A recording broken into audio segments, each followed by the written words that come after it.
Hello everyone, and welcome to another episode of Tai Chi Progression with Thompson Tai. In these progression videos, we follow my development under Taijiquan Master Ma Long.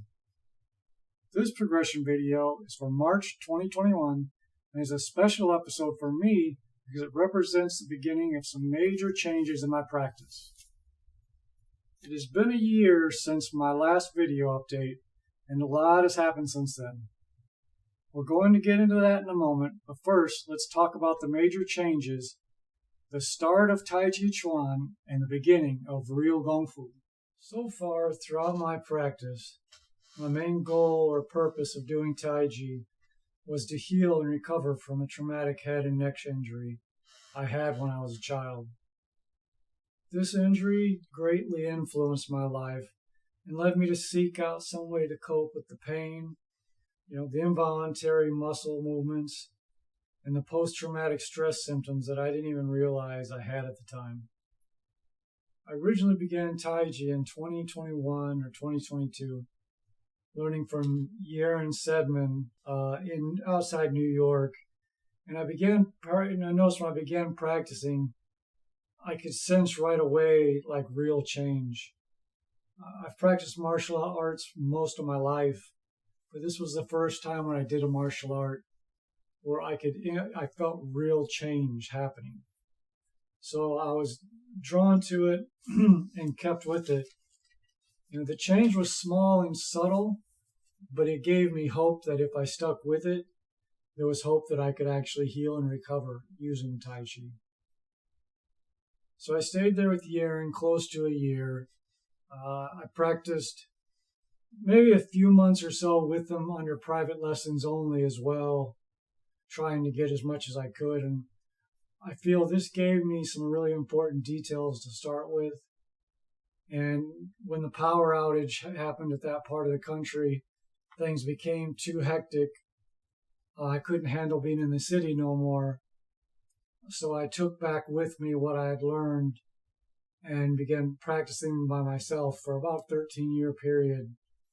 Continually making some nice, slow progress. But around that time, I started to feel that I needed a new teacher, that I was ready to start learning more. And I started searching for teachers with similar lineages to Yeren's. He had spent some time with Feng Zhiqiang. He was a disciple of Chen. So I was looking for something around that, and I found somebody in Champaign, Illinois that was close. So I moved to Champaign, Illinois to begin studying Tai Chi.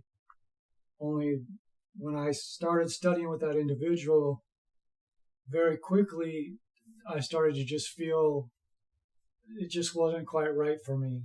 I didn't quite feel comfortable. It just didn't resonate really well.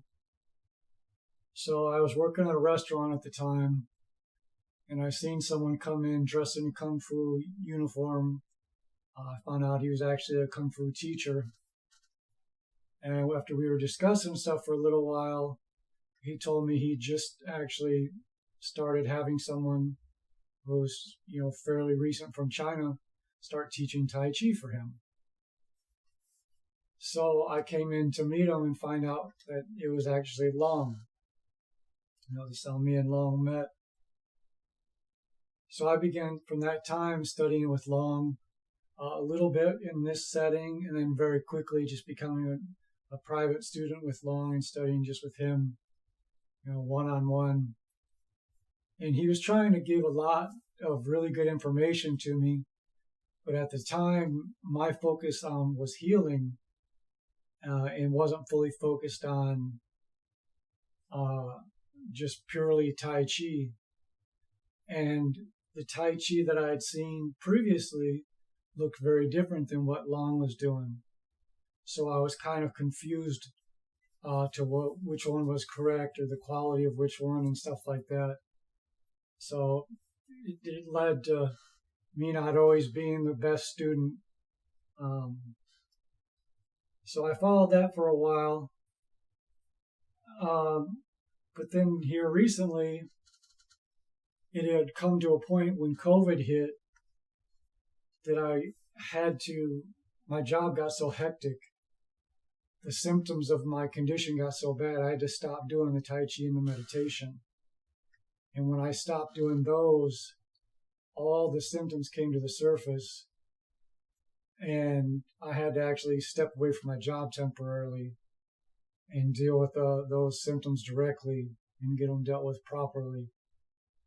Letting go of the Tai Chi and the meditation was pretty essential, because it was actually the way I was practicing and studying it was in a way to try to avoid facing my condition. And so I had to step away, not knowing if I would ever be able to practice again, and not knowing if I would ever physically heal or recover the damage that had been done. So that's why I didn't make a progression video. It's been a year since my last one. I didn't make one 5 or 6 months ago. But it took about 4 or 5 months, maybe a little less than that, off from practice. And then the last 3 weeks, gratefully and thankfully, Tai Chi has been able to start coming back into my life.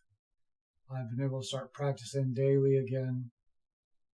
The difference is I had some time in the past where I could feel some internal development, some internal power, and I also could have some physical movements that were starting to develop well, but it wasn't fully integrating, and it was creating some issues.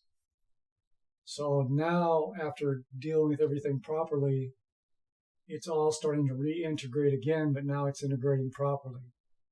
And that's why I said, the start of Taijiquan and the beginning of real Kung Fu, because now I can feel the two, as now that they're integrated through like the Dantian, that I can actually start to use this potentially. It's at its infancy, but it has the potential to start to be used. So I'm going to continue to do update videos. I'll do another one here in about 4 or 5 months, which I think should show some good progress. And I'll explain a little bit more about everything then. But thank you. Bye.